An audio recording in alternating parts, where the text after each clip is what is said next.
موجود ہیں، ان کا آپ سے تعارف کروا دیں. ہمارے ساتھ تشریف فرما ہے جناب زید حامد صاحب. آپ فاؤنڈنگ کنسلٹنٹ براسٹیک کے ہیں، جو کہ ایک defence and strategic analyst group ہے، ایک تھنک ٹینک ہے. زید صاحب آپ کو ہم پروگرام میں خوش آمدید کہتے ہیں. اور ان کے ساتھ تشریف فرما ہے جناب غلام مرزا ستی صاحب. آپ ایکس ایم این اے ہیں پاکستان پیپلز پارٹی کے. ستی صاحب آپ کو بھی ویلکم کرتے ہیں. زید صاحب تھوڑا سا ہنگو کی صورتحال پہ ہم آغاز کرتے ہیں، پھر اس کے بعد ہم اس کو ایکسپینڈ کریں گے. کیا سمجھتے ہیں آپ کہ ہنگو میں کیا ہو رہا ہے؟ It's just an offshoot یا اس کے کہیں اور لنکیجز بھی آپ کو نظر آتے ہیں؟ جی، ہنگو کا سلسلہ اس کو آپ آئسولیشن میں نہ دیکھیے، اس کا تعلق براہ راست اس تمام ملیٹنسی سے ہے کہ جو ہمارے ساؤتھ وزیرستان، نارتھ وزیرستان، باجوڑ، مومند اور سوات، اس ساری ملیٹنسی میں ہیں.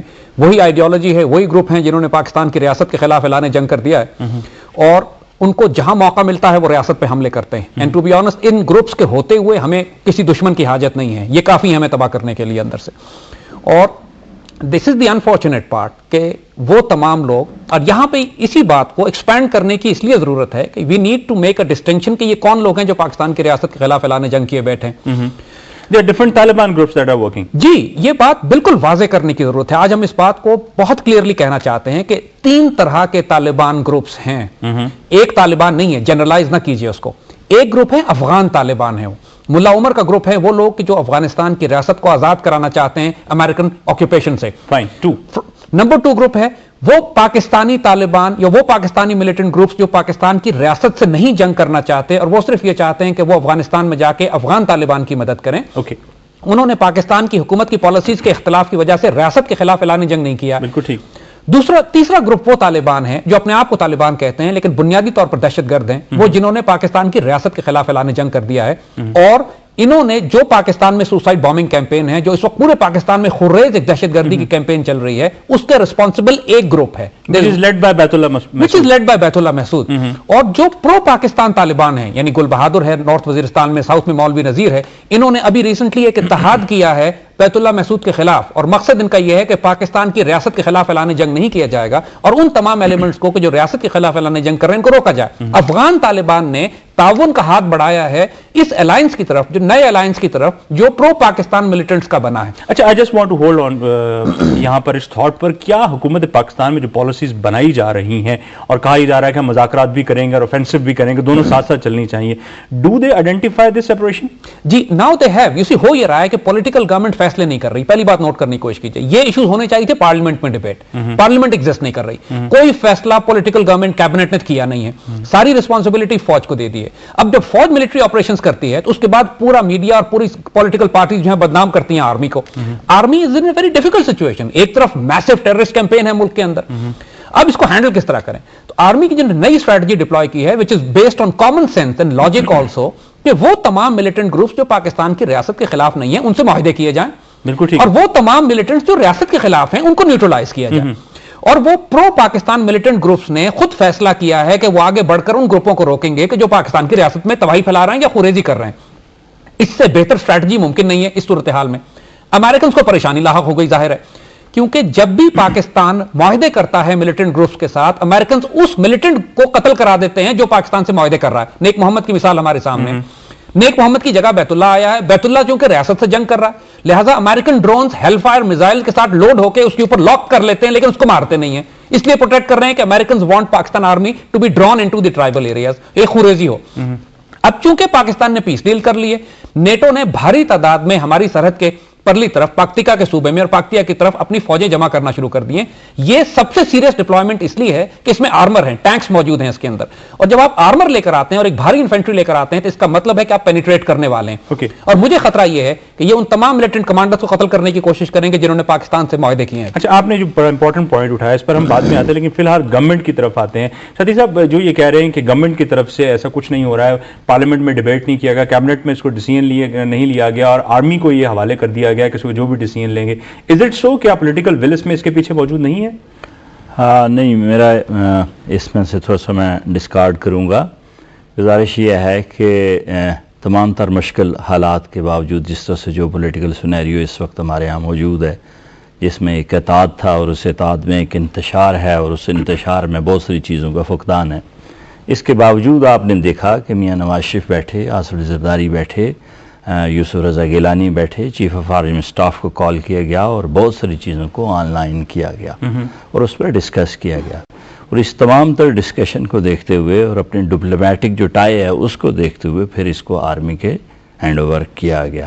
اور اس کے پیچھے یہ تو خیر بات ممکن ہی نہیں ہے کہ آپ کے چیف ایگزیکٹو اور آپ کی جو پریمیئرز ہیں وہ بالکل سو جائیں اور آپ کے سرحدوں کے اوپر آگ لگی ہوئی ہے، وہ بالکل دے آر آن ہٹ، اس پہ کام کر رہے ہیں. اور اس میں کوئی شک نہیں کہ پاکستان کے لیے جو اس وقت حالات ہیں یہ بہت مشکل ترین ہیں. اچھا، آپ نے کہا اور بہت پارٹنرز کو ساتھ میں ملایا گیا ہے، لیکن پی ایم ایل این جو ہے وہ تو یہ کہتے ہیں کہ ہمیں تو پوچھا ہی نہیں گیا. ایون خیبر ایجنسی میں جو ایکشن کیا گیا ہے، پی ایم ایل این تو بہت ساری اور باتیں بھی کہتے ہیں، اور پھر ان ساری باتوں کو دیکھتے ہوئے اب ہمارا جو 23 کو ایک اجلاس ہے، میں سمجھتا ہوں یہ شاید آخری کال ہو ہمارے درمیان.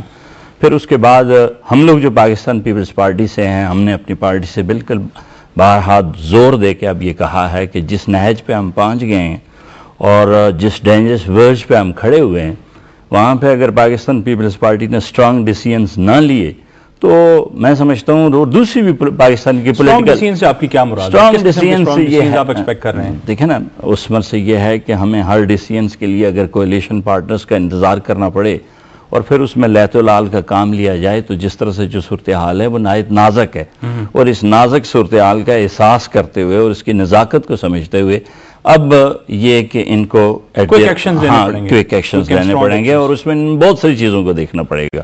صرف ایک فرنٹ نہیں ہے، ان کے انٹرنل تھریٹس ہیں، ان کے ایکسٹرنل تھریٹس ہیں، اور میں سمجھتا ہوں کہ ان ایکسٹرنلز جو اتنی سنگین تھریٹس ہیں اس کے ساتھ ساتھ انٹرنلز اس سے بھی زیادہ بدترین ہیں. مثلا آپ کے جو بیلنس آف پیمنٹ ہے وہ مکمل ڈسٹارٹ کر گیا. فائنینس منسٹری جو ہے، آپ کا کامرس جو ڈویژن ہے، آپ کا اسٹیٹ بینک ہے، اس میں کوئی کوآرڈینیشن، مجھے سچی بات ہے، میں اپنی طرف سے یہ بات کرتا ہوں کہ ان کولیشن پارٹنرز کو دیکھتے ہوئے اور ان کا انتظار کرتے ہوئے اس میں کوئی کمبینیشن نہیں رہا.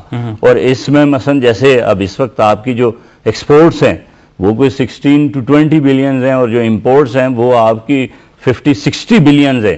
یہ انڈر انوائس چل رہا ہے، جو ریئل فگرز ہیں ان کو آگے ہیوج ڈفرنس نظر آ رہا ہے، بہت زیادہ ہے.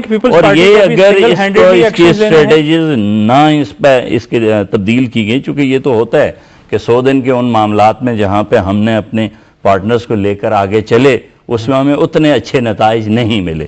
اور اب ایسے میں پروفیشنل ایتھکس پہ پھر یہ ڈیمانڈ ہے کہ پھر آپ کو حالات کو دیکھتے ہوئے اپنے معاملات کو ماڈیفائی کرتے ہوئے اپنے ڈیسیژن بالکل اسٹرانگ ڈیسیژن. اوکے ذات صاحب، انہوں نے کہا کہ ایسا کچھ نہیں ہے، پولیٹیکل گورنمنٹ کی اس میں ول موجود ہے. آپ کیوں صرف امریکہ کو اس حوالے سے سنگل آؤٹ کر رہے ہیں کہ وہ یہاں پر یہ چاہتا ہے اور خاص طور پر بیت اللہ محسود پر اٹیک نہیں کرنا چاہ رہا ہے؟ وائی دے وانٹ انسٹیبلٹی ہے نا، جبکہ وہ تو یہ کہتے ہیں کہ ہم چاہتے ہیں کہ یہاں پر اسٹیبلٹی ہو تاکہ ہمیں اس طرف سے کوئی خطرہ نہ ہو، ہم افغانستان پہ فوکس زیادہ کر سکیں. دنیا کا سب سے بڑا احمق ہوگا جو امریکہ پہ اعتبار کرے گا. یعنی یہ کس نے کہا ہے کہ امریکنز پاکستان کی اسٹیبلٹی چاہتے ہیں؟ Are we taking them on their face value? President Bush کے جانے میں چند ماہ رہ گئے.